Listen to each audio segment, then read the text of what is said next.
سر وہ سوال یہ تھا کہ جب حج کا وہ سیزن آیا اور قریش مکہ نے ڈیسائیڈ کیا کہ ہم جو مختلف ملکوں سے لوگ آ رہے ہیں حج کرنے ان کو روکا جائے کسی طرح کہ وہ آپ صلی اللہ علیہ وآلہ وسلم سے نہ مل سکیں، تو انہوں نے وہ باتیں مشہور کی.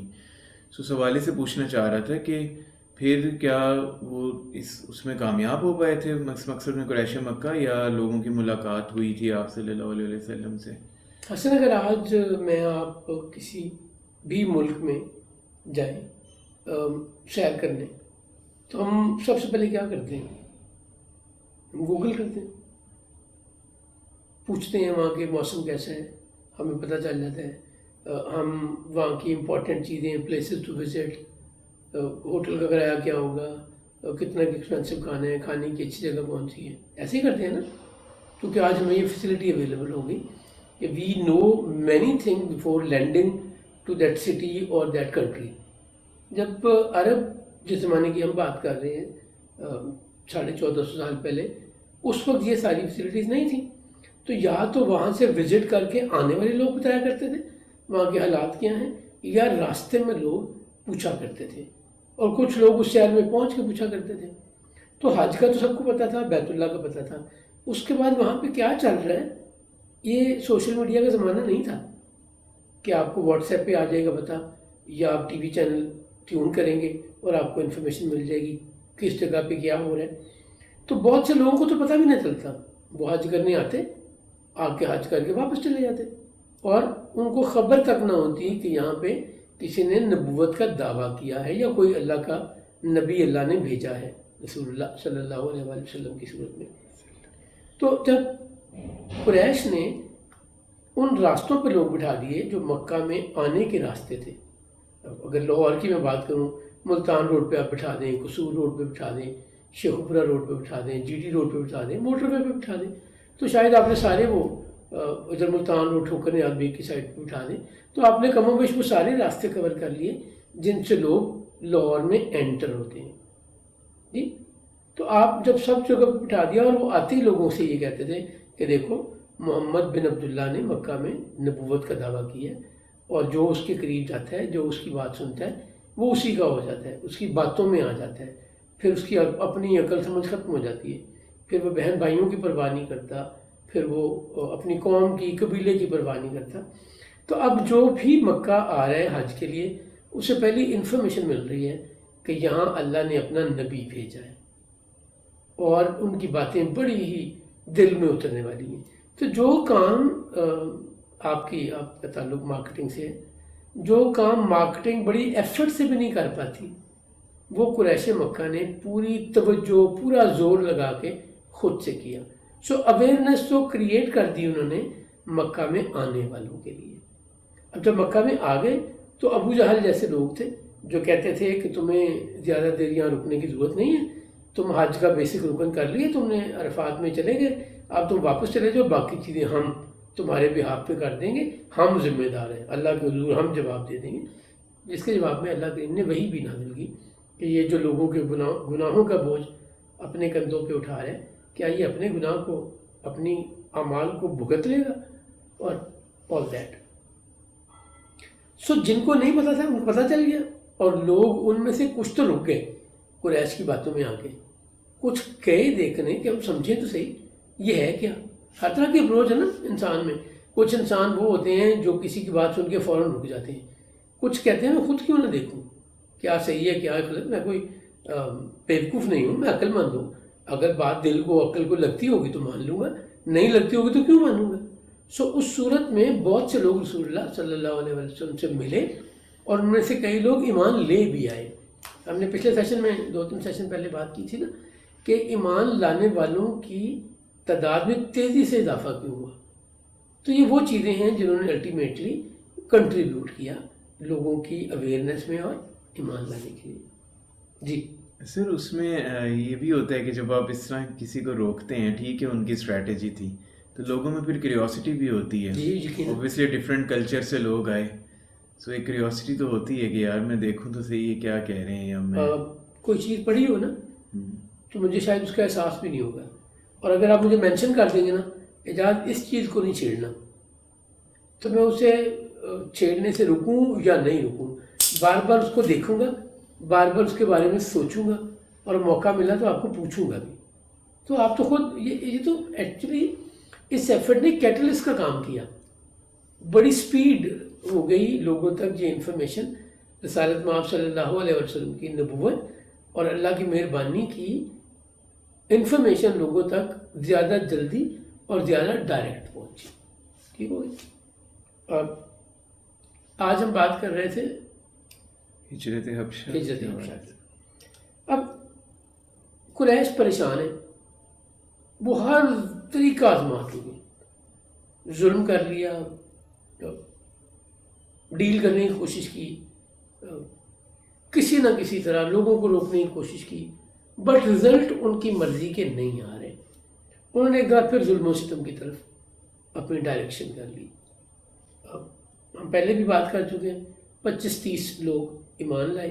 اب تک رسول اللہ صلی اللہ علیہ وسلم نے اپنے ماننے والوں کو بلایا اور کہا کہ مکہ میں تم لوگوں پر ظلم و ستم بہت بڑھ گیا. میں یہ سمجھتا ہوں کہ تم اگر یہاں سے نکل سکو تو نکل جاؤ، تم لوگ حبشہ ہجرت کر جاؤ، جسے آج ہم ایتھوپیا کہتے ہیں. حبشہ مکہ سے جنوب میں 1253 کلومیٹر دور ہے، اور ان کے درمیان مکہ اور حبشہ کے درمیان ریڈ سی ہے، بحر احمر جسے کہتے ہیں. ریڈ سی کراس کرے تو دوسری طرف افریقہ اور حبشہ شروع ہو جاتی ہے، اور دونوں کا ڈسٹینس 1253 کلومیٹر ہے درمیان میں. اور کشتی واحد، بوٹ واحد ذریعہ تھا اس وقت ٹریول کرنے کا. ایک تو حبشہ کے لوگ تجارت کے لیے مکہ آیا کرتے تھے، یہاں سے کھالیں اور دوسری چیزیں خرید کے لے جاتے تھے، اور وہاں کا سامان یہاں لا کے بیچا کرتے تھے.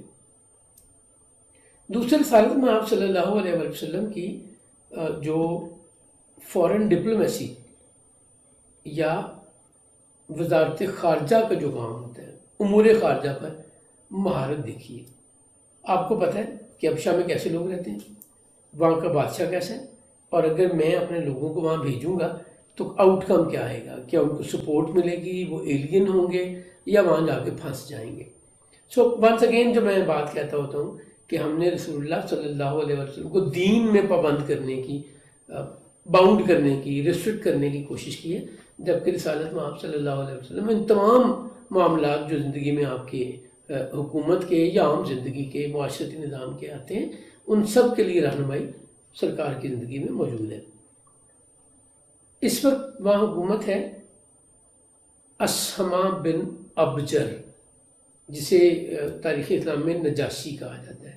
اسہمہ، الف سواد ہے حلوے والی، میم ہے، اسہمہ بن ابجر. اور عربی میں اس نجاشی کو عطیہ کہا جاتا تھا، عین تو یہ ہے. کچھ لوگوں کا خیال ہے کہ اس نجاشی کا نام درماہ تھا، دال رے میم الف اور ہے حلوے والی. سو نجاشی کہا جاتا تھا بادشاہ کو، جیسے ہم پرائم منسٹر کہتے ہیں، پریزیڈنٹ کہتے ہیں. اس زمانے میں حبشہ کے لوگ اپنے بادشاہ کو نجاشی کہا کرتے تھے. سو نجاشی ایک نہیں ہے، اس نجاشی سے پہلے بھی بادشاہوں کو نجاشی کہا جاتا تھا، اور اس نجاشی کی ڈیتھ کے بعد اس کا بیٹا جب بادشاہ بنا تو اسے بھی نجاشی ہی کہا جاتا تھا. اب یہاں پہ ایک اور چیز دیکھیے جو میں بات کرتا ہوں کہ ہمیں اپنی کیپیسٹی، حالات، معاملات دیکھنے چاہیے. 5 نبوی رسالت مآب صلی اللہ علیہ وسلم کو اعلان نبوت کیے ہوئے 5 سال ہو گئے، ظلم و ستم ہو رہے ہیں لوگوں پہ، اور ابھی ٹوٹل 25-30 لوگ ایمان لائے ہیں. تو سرکار یہاں پہ کیا اسٹریٹجی بتا رہے ہیں اپنے ماننے والوں کو، ایمان لانے والوں کو، کہ تم یہاں سے نکل کر حبشہ چلے جاؤ. وہاں کا بادشاہ رحم دل بھی ہے، انصاف پسند بھی ہے، اور اس کے لوگ اس سے بہت خوش ہیں. سو پہلے تو سرکار کے پاس یہ انفارمیشن تھی تو آپ نے یہ باتیں کی، اور دوسرے ڈائریکشن بھی دی اپنے لوگوں کو. یہ نہیں کہا کہ کہیں چلے جاؤ، یہ نہیں کہا کہ یثرب چلے جاؤ، یہ نہیں کہا یمن چلے جاؤ. باقاعدہ آئیڈینٹیفائی کر کے ڈائریکشن دے کے کہ تم لوگ یہاں سے حبشہ چلے جاؤ اور اس تکلیف عذاب سے نکل آؤ. یہ ایک دفعہ پھر وہی بات ہے، اگر ہم اپنے حالات نہیں دیکھتے اور اس موقع کو نہیں دیکھتے کہ اس وقت ہمیں کیا کرنا ہے، ہمیں لڑنا ہے جذباتی ہو کے، یا کوئی ایسا راستہ نکالنا ہے کہ جو آج ہماری کمزوری ہے کل کو ہماری طاقت میں بدلے اور پھر ہم اپنے حقوق کی جنگ لڑیں، اپنا ڈیزائرڈ رزلٹ لینے کی کوشش کریں۔ سب سے پہلے ہجرت کرنے والوں میں عثمان بن عفان اور سیدہ رقیہ بنت محمد سلام اللہ علیہ ہیں۔ اب یہ لوگ مکہ سے نکلے، شیبہ کی بندرگاہ جو جدہ کے پاس تھی وہاں آئے تو انہیں کشتی مل گئی جو اس وقت ایتھوپیا یا حبشہ جا رہی تھی۔ ایک سوار کا کرایہ اس وقت آدھا دینار تھا۔ 7 دینار 10 درہم کے برابر ہوتے ہیں۔ دینار سونے کا سکہ تھا اور درہم چاندی کا سکہ تھا۔ یہ اس زمانے میں چاندی اور سونے کی قیمت بڑی قریب تھی۔ آج تو کوئی کمپیریزن ہی نہیں ہے نا دونوں میں۔ چاندی بہت سستی ہے اور سونا 2.25 لاکھ کے قریب تولہ ہو گیا۔ تو آدھا دینار ایک سواری کا کرایہ دے کے، یعنی 1 دینار دے کر عثمان بن عفان اور سیدہ رقیہ بنت محمد صلی اللہ علیہ وسلم حبشہ چلے گئے۔ سرکار ختمی مرتبہ صلی اللہ علیہ وسلم فرماتے ہیں کہ اللہ کے نبی ابراہیم اور ان کی بیوی اور لوط ان کے بھتیجے، اللہ کے نبی لوط اور ان کی بیوی کے بعد سب سے پہلے اللہ کی راہ میں ہجرت کرنے والے عثمان اور رقیہ ہیں۔ سو یہ کمال، یہ عزت عثمان بن عفان اور سیدہ رقیہ بنت محمد سلام اللہ علیہ کو ملی کہ انہوں نے اللہ کی راہ میں ہجرت کی۔ اس سفر میں ایمن بھی ان کے ساتھ تھی۔ ایمن نے جس طرح رسالت میں آپ صلی اللہ علیہ وسلم کی خدمت کی، اسی طرح آپ کی صاحبزادیوں کی بھی خدمت کی۔ پہلے رقیہ بنت محمد کی اور بعد کے زمانے میں جناب فاطمہ بنت محمد سلام اللہ علیہ کی بھی خدمت کی جب آپ کی علی ابن ابی طالب سے نکاح ہو جاتا ہے۔ یہ چلے گئے اور باقی کچھ لوگ بھی گئے جن میں 12 مرد اور 4 عورتیں شامل ہیں۔ 16 لوگ ہجرت کر کے حبشہ جاتے ہیں، جسے ہم پہلی ہجرت حبشہ کہتے ہیں۔ حبشہ جانے پہ نجاشی نے ان کو بڑی محبت سے اکوموڈیٹ کیا اور ان کو وہاں رہنے کی اجازت دی، اور جو رسالت میں آپ کی انفارمیشن یا اسٹریٹجی تھی وہ کامیاب ہوئی اور وہ لوگ زندگی سکون میں رہنے لگ گئے۔ اچھا، اب یہاں پہ ایک اور پہلو دیکھنے کی ضرورت ہے کہ ٹوٹل 25 یا 30 لوگوں میں سے 16 لوگوں کو رسول اللہ نے ہجرت کرنے کی اجازت دے دی۔ اپنی پرواہ نہیں کی کہ اگر یہ چلے جائیں گے تو میں انسیکیور ہو جاؤں گا، میری جد و جہد، میری کوشش کا کیا بنے گا۔ یہ ہے ایک لیڈر کا کیریکٹر، یہ ہے ایک لیڈر کی اگزامپل۔ جی حسن تو یہ کس طرح سے گئے تھے؟ یعنی پیدل گئے تھے یا کس اونٹ پر؟ دیکھیں، میں یہ سمجھتا ہوں کہ جب مکہ سے جدہ تک تو یہ اونٹوں پر گئے ہوں گے۔ جی، مجھے نہیں سمجھ آتی کہ پیدل گئے ہوں۔ خواتین کے لیے پیدل جانا ذرا مشکل ہو جاتا ہے، جبکہ میل تھوڑے عادی ہوتے ہیں ان کاموں کے، تجارت کے لیے بھی اور کاموں کے لیے بھی۔ اور جدہ سے حبشہ، جی، اکسوم شہر تھا، الف کاف سین واو میم۔ اکسوم اور جدہ کے درمیان 1253 کلومیٹر کا ڈسٹنس ہے۔ تو وہاں سے وہ بوٹ پہ گئے، جو اس زمانے کے بحری جہاز یا بڑی کشتیاں تھیں جو انٹرنیشنلی چلتی تھیں، اور یہ ہر وقت نہیں چلتی تھیں۔ کوئی ایک کشتی گئی ہے تو اگلی کشتی پتہ نہیں 10 دن کے بعد جائے گی یا 15 دن کے بعد جائے گی۔ جب ٹریفک اتنی ڈیولپ ہوگی اور وہ کشتی اویلیبل ہوگی، ادھر سے ادھر لیٹ سے ایک کشتی جو مکہ سے اکسوم جاتی ہے یا حبشہ کے جو بھی بارڈر سٹی تھا، ساحلی شہر تھا، تو واپس آئے گی تو دوبارہ جائے گی نا، تو یہ ہر وقت اویلیبل نہیں ہوتی تھی۔ یہ لکیر ہے کہ جب یہ بندرگاہ پہ پہنچے عثمان بن عفان اور سیدہ رقیہ بنت محمد سلام اللہ علیہ، تو اس وقت کشتی تیار تھی جس میں سوار ہو گئے۔ جی، یہ تو مطلب قریش مکہ نے پہرے نہیں لگائے ہوئے تھے اس وقت انہیں پتہ نہیں چلا نا۔ اچھا، یعنی پہلے اس میں پتہ نہیں چلا۔ پہلی ہجرت حبشہ میں لوگوں کو پتہ نہیں چلا۔ اب ایک کپل نکلا اپنے گھر سے اور وہ کہیں جا رہے ہیں، وہ کسی دوسرے شہر جا رہے ہیں، دوسرے ملک جا رہے ہیں، نہ تو اس سے کسی کو رسک تھا، نہ کسی کو انفارمیشن تھی، نہ کسی کو روکنے کی ضرورت پڑی۔ یہ تو جب یہ 16 لوگ ہجرت کر کے چلے گئے تو ان کو احساس ہوا کہ یہ تو ہمارے ہاتھ سے بچ کے نکل گئے ہیں، یہ تو سکون کی زندگی میں آ گئے، ہمیں پتہ بھی نہیں چلا اور یہ لوگ چلے۔ یعنی کہ ٹولی کی صورت میں پھر نہیں نکلے ہوں گے، الگ الگ ڈسپرس۔ جی، اس وقت اکیلے ہی نکلے، اس وقت ٹولی کی صورت میں نہیں۔ ان کو یہ لگا ہوگا ایک نارمل ایک سفر جی، مطلب جا آپ رہے ہیں۔ دوسرے شہر جاتے ہی ہیں نا، اپنے شہر رہتے ہوئے کوئی کاروبار کے لیے جاتا ہے اور کوئی کہیں اور جاتا ہے. سو آج ہمارا وقت ختم ہو گیا. ہم یہیں تک اگلی نشست میں اس سے انشاءاللہ آگے بات کریں گے.